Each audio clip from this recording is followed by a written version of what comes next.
Over the last 3 months since I've been doing these videos, quite a number of people have asked how the boat is set up, whether I would change anything, whether I've got to add anything.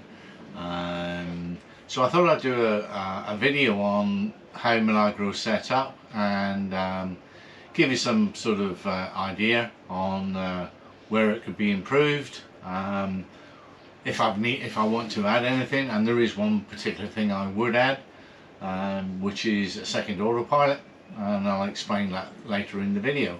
But this is just a walkthrough of how Milagro is set up for comfort, safety, long-term cruising, ease of use, and to have a stress-free life. Hope you enjoy it. Getting the dinghy out of the water is pretty important from a security point of view. Stuff does get stolen, especially if you leave it hanging off the back of the boat out on anchor. Davits are a good way of going, but you can side tie and use a halyard from the mast, just bring it up on the side of the boat.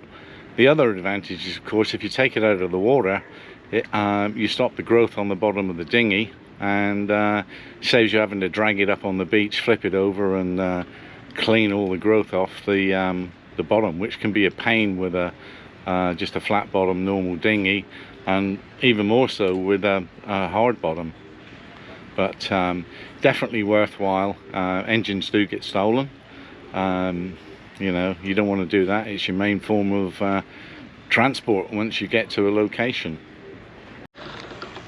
One of the things you really want to invest in is a decent anchor to give you peace of mind when you're in anchorages, especially when it starts to blow. A Rockner seems to be favourite amongst the cruisers. I'd actually say go one size over the recommendation for the boat, just for that extra bit of security. There's nothing worse than being in an anchorage when the wind comes up and you're worried about your anchor letting go. I do have a second anchor, a lot smaller, that's ready to deploy. I'm not sure it's absolutely necessary. Some boats have them, some boats don't. That's a personal preference. If you're in tropical waters or where it's really sunny, full length bimini makes the cockpit usable at all times. And the other thing, if you're going to spend a lot of time in anchor, is some form of sunshade that's easy to take down and put up. These are very easy to take down and put up. The main benefit, obviously, keeps a lot of heat away from the boat, probably drops the inside temperature by 10 degrees. Particularly useful if you've got a boat with teak decks, because they heat up during the day, and once the sun goes down, they take an inordinate amount of time before the decks cool down and the boat cools down. So if you've got teak decks and you're on anchor, you really do need some sort of sun protection from them. In terms of a dinghy, this one's got a 15. Probably not absolutely necessary. A lot of people use 9.9s. This is your main get around. You want something that's reliable, equipped with dinghy wheels so that you can drag them up the beach easily. Yeah, the hard bottom ones are pretty heavy, so it's useful to have these. I've actually got a second smaller engine that came with the boat. I'm not sure I'd buy a second engine, but it's always there, because the one thing that when it goes wrong with your dinghy motor, you're sort of stuck. So I've not used this little 3.5, but it's there just in case of problems with the main engine. And then we come on to life rafts, and there's a whole view or differing views on this. I've got one. Whether I'd put one on, I don't know. It's a personal preference. You know, if you've got a dinghy, it can act as a a life raft, but most of the life rafts on boats, on cruising boats, are all out of date anyway. But to be honest, I've never known one to actually fail when people have had them retested and repacked. So having one that's out of date is not, particularly worrying. Of course, it would be worrying if you had to get to it and it didn't inflate. But there, you have to take your chances on that. I carry 35 gallons of extra fuel on board on both sides. A lot of cruising boats, particularly the newer plastic fantastics, don't have a lot of tankage to carry fuel, so carrying extra diesel. You've got to carry extra fuel for the dinghy, so having jerry cans on deck is a good thing. It's probably better if you can to put covers on them, because the cans do suffer from the sun and deteriorate quite quickly. In terms of producing your own electricity, the last thing you want to be doing is having to run a generator or run the engine to charge the batteries. So I've got 7 on this. Some are old, some are new. Total wattage is about 700 watts. And when the sun's out, they'll produce in excess of 30 amps per hour. Given that I only use about 120 amps overnight, normally by lunchtime, 12 o'clock, 1 o'clock, the batteries are completely full, which is great. The other area that has a lot of discussion and contention over is water makers, and I'll show you mine and give you my views on what I consider to be the better ones. This boat came with a Cruise RO water maker that runs off the engine. It produces 35 gallons an hour, which is a huge amount, but I've got to run the engine to do it. So going between anchorages, that's fine. It's probably way more than what I need. I don't like running the engine just to produce water, and with a water maker you've got to run them every 4 days. I don't use 35 gallons in 4 days, so it's a bit of an overkill. Cruise RO also make them where they run off Honda generator. That would be my preference if I had to install one again. Although, having said that, if you look at your consumption of water, I've found the most economical way of producing water is the little 12-volt systems. On a previous boat I had a little Spectra 12-volt setup. It went for, it produced about 3.5 gallons per hour, and I thought that was fantastic. It was well suited to my needs for my water consumption. In fact, I even supplied other boats with water when they need it. The main advantage of that, if you've got sufficient solar power, is the batteries come up to full 12 o'clock, 1 o'clock, and then you've got 4 hours of producing solar power that you're not really using. You use a little bit to run the fridge and freezer, but what I used to do was run the 12-volt system. Once the batteries were full, run it for 3 or 4 hours, produce 10-12 gallons of water, some of which I put into my tanks, and other times I'd fill up people's jerry jugs with buddy boats. That way I wasn't having to run the engine. I was overproducing water, and kept everybody happy, and they were very quiet. You could actually be in the boat whilst this thing was producing water, whereas it can be a bit draining running the damn engine, and then you've got the noise of the water maker on this one, and it sort of puts you off using it a little bit. Plus the fact you've got to, every 4 days you've either got to back flush it or you've got to use it again. Whereas with the little 12-volt one, I never back flushed it. 4 days later I just switched the thing on again for a couple of hours and just top up the water, and it was perfect. So if you haven't got a water maker on board, look at what you're going to, your consumption's going to be, and buy something that is more suited to your own needs. As I say, the one I've got on this, way more than I need, and it's also extremely noisy to actually produce the water. But yeah, if you can stick with the 12 volt, that would be my recommendation. One of the things that gets discussed a lot and seems to be overlooked is actually the accommodation down below.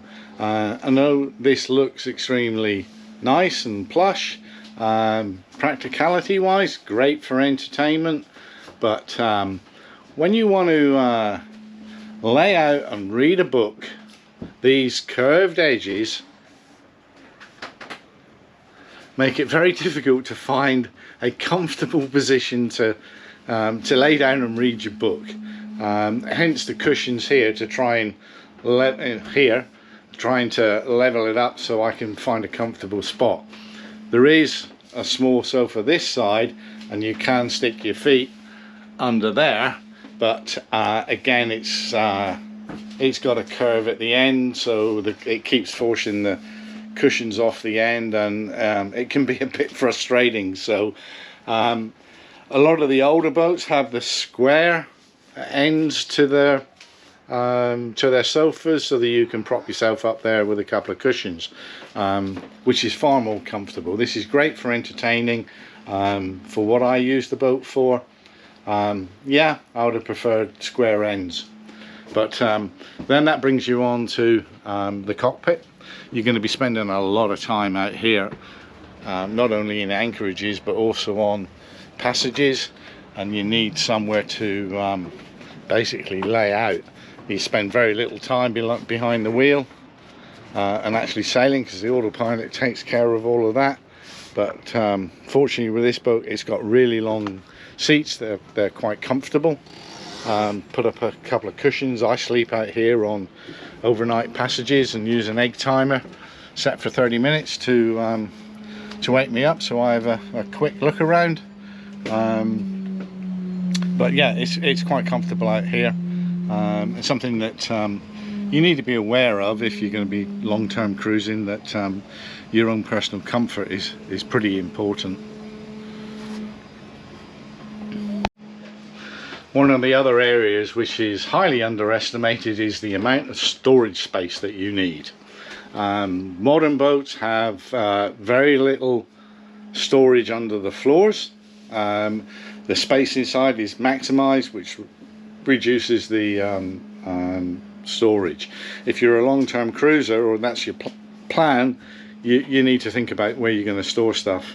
Fortunately, this boat has had some alterations done to it in the aft cabin, which was a double aft cabin, and the previous owner put in this platform, so it turns a double into two singles, and you've got storage in the cupboards under here.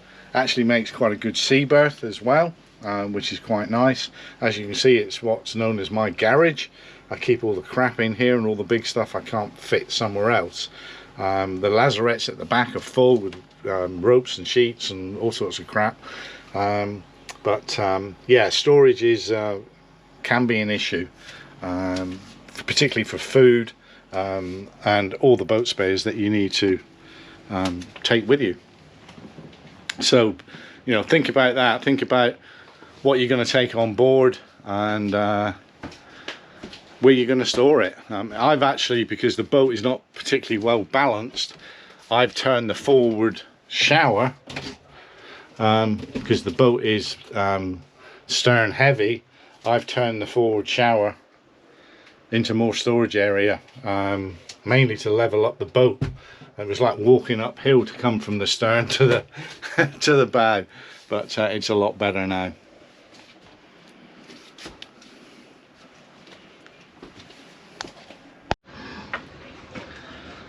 One of the things that I use for navigation is an iPad, and I put the iPad here. It's got already has a really expensive chart plotter here, quite a nice full screen. Hardly ever use it. I'm very rarely behind the wheel once you're out of an anchorage until you get to the next place. It's mainly push button steering with the autopilot, and I spend my life sat down there so my life tends to go backwards all the time. And of course, if you're there, you can't see the chart plotter. So I put the iPad there so I can just keep an eye on things. Obviously keep looking up and looking around to see where if there's anything coming, but yeah, I mean, some nav pods you can swivel around, and that's an excellent idea, because yeah, I don't use a chart plotter. It's just, you know, point and go with the iPad. This is the iPad that I use and I take outside, and this is the nav station area. It's got a ICOM 802 HF radio, which I don't use, becoming less and less practical these days with the advent of Starlink. A backup GPS to the main system, VHF radio, a repeater for wind and speed and whatnot, a wind direction, and a Magnum energy controller. Also has a Xantrex thing there as well, which I think is just connected to the start batteries, and handout VHF, which again I really use. But a lot of boats with couples that probably have a couple of these on board. Here's the fridge and small freezer. It's a spillover box, so there's not an awful lot of room for frozen food. Quite a big fridge, which is very useful, but the ice box is pretty small, so I actually use, and I'll show you it, you've probably seen it in previous videos because it did go wrong, an Engel freezer which runs off a 12 volt, uses far less power than the fridge freezer. Yeah, the fridge freezer is a big drain on power overnight, but because I can produce enough the next day, it doesn't really bother me too much. I have two bilge pumps. This is the main one. That's about I think it's 1,000, and the backup one is a rule 2,000 gallons per hour.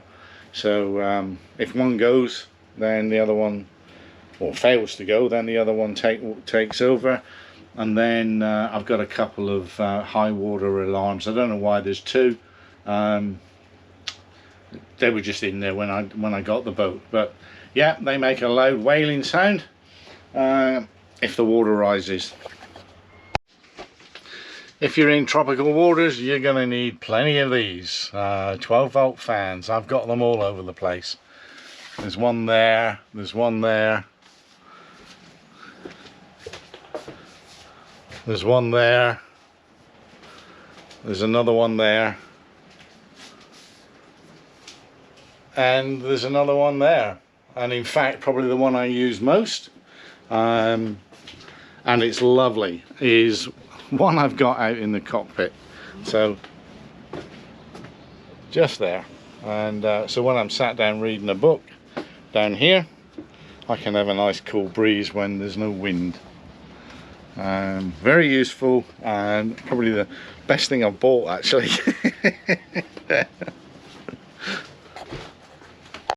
In terms of sailing, from a safety perspective, I always put jack lines from bow to stern, although I must admit I never really leave the cockpit, but they're there just in case. The boat comes equipped with a furling mainsail, so there's and I can do everything from the cockpit, so no real reason to leave the cockpit. I've got the life jacket set up with one long, one short hooks, so I can clip in, and I've also secured a personal beacon, which I keep on the life jacket at all times. If you're cruising in foreign waters, this is something I would highly recommend.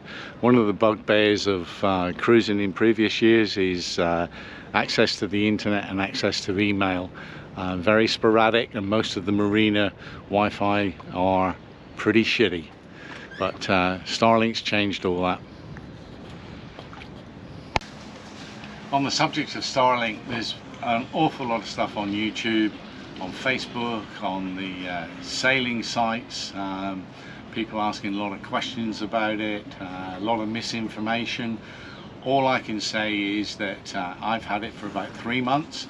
I bought it over in La Paz. It's much cheaper in Mexico than it is in the US, and it has been faultless. It works, it uses a little bit of power, but not that much, and I sailed across from La Paz to here. It's 350 miles straight across the Sea of Cortez, and I had signal all the way across. People say it doesn't work in other countries. I have personal friends that have sailed from here down to Panama, and they've got it all the way down the coast.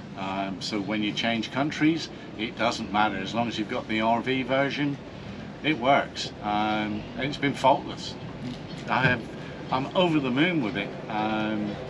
The only drawback is you tend to spend too much time on Facebook and the internet and YouTube, but yeah, it tends to slow up your boat projects, but it actually works, and I would highly recommend it to anybody that's going to be a cruiser, long-term, live aboard.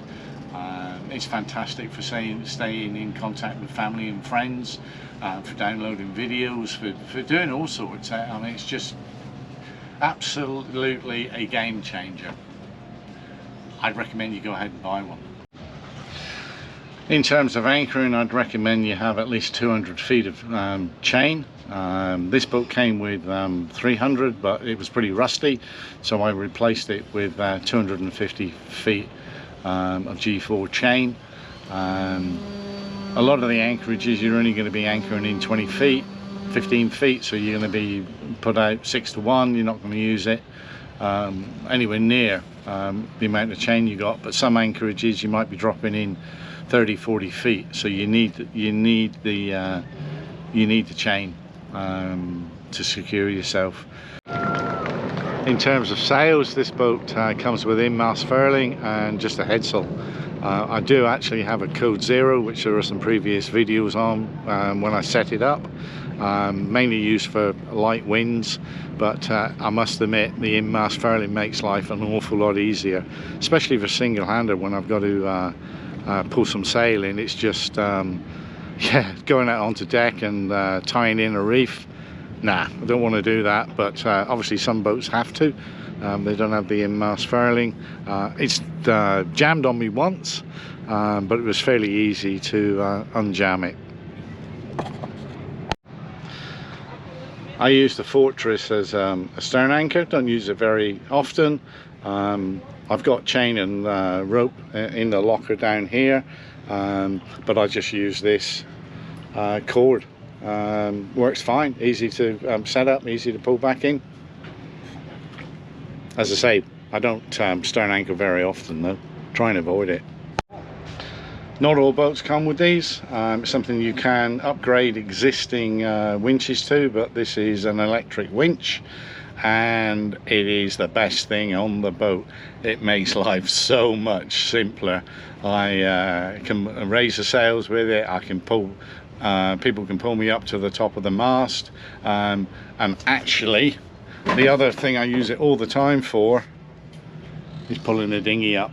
I've got long enough rope when the dinghy's in the water to stretch it back to the windlass and pull the heavy end of the dinghy up using the the winch, which saves a lot of sweat and tears. You would have seen from a previous video where I loaned my air compressor and Honda generator to a friend of mine to change the prop on his boat. I'd highly recommend a similar setup. Either you've got a fairly big inverter on board and you just buy a small air compressor, or if you've got a Honda generator for charging batteries or emergency power, that can be very useful. But the hookah system allows people to change the prop in the water.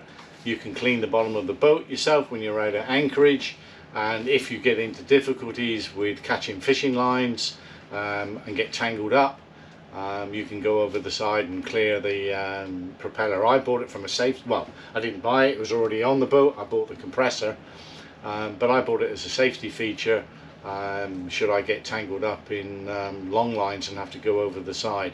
I can't hold my breath very long, and that thing makes all the difference. And it's proving useful to other people, which is nice, helping out other cruisers when they're dealing with issues on their own boat. And it made for some good content as well.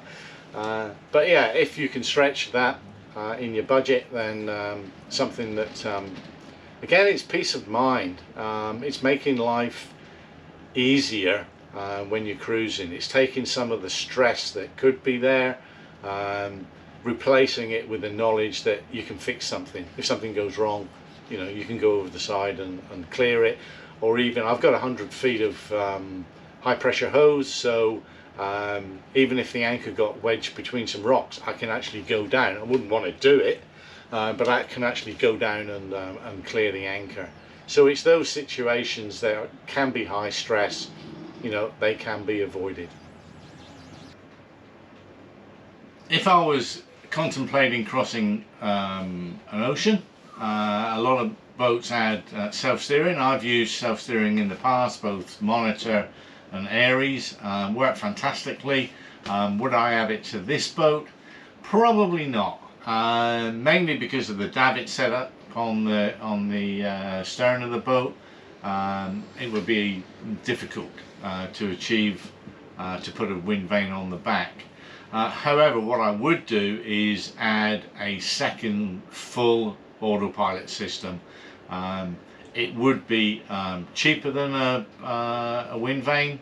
I wouldn't have to adjust anything on the stern at all. I would just actually just have to find somewhere to mount a second system, but I think there's room back there to do that. So if I was going on a really long ocean passage, yes, I'd add a second autopilot. If I didn't have the davits, yes, I'd put on a wind vane, but I have the davits, and I don't want to be messing around with them. Anyway, I hope you enjoyed the video. It's been fun again making it, and if you do like it, please subscribe, like the video, make any comments you wish. If things that I've described you think are wrong, let me know. If there's anything you think I should have added, then again, yep, please let me know. And once again, thanks for watching. Bye.